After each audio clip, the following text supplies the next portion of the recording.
এটা তালের ক্ষীর বা রস। এটা এই কালো তালের মধ্যেই লুকিয়ে ছিল। একে পিটিয়ে প্রসেস করে রসটা বার করা হয়েছে। তারপর এরকম পেপসি বড়া বানাতে হবে। তার জন্য কি কি লাগছে চলুন দেখে নিই।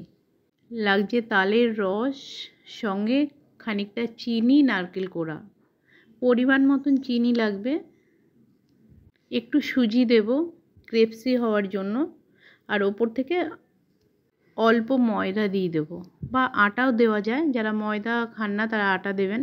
দেখুন এমনভাবে বেশ ভালোভাবে মেখে নেব।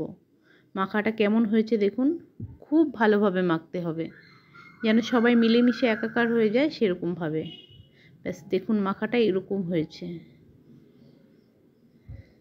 এবার ছোট্ট ছোট্ট ছোট্ট ছোট্ট করে বড়ার মতন করে দিয়ে দেবো। যত ছোট হবে তত ক্রেপসি হবে, খেতেও ভালো হবে।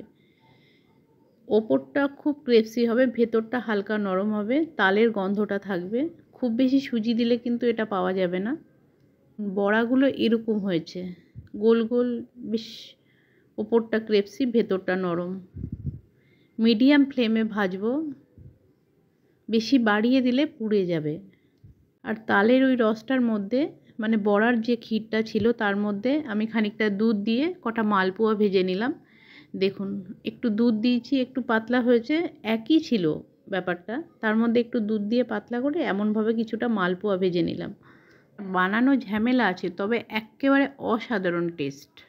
ভিডিওটা শেষ পর্যন্ত দেখার জন্য অসংখ্য ধন্যবাদ।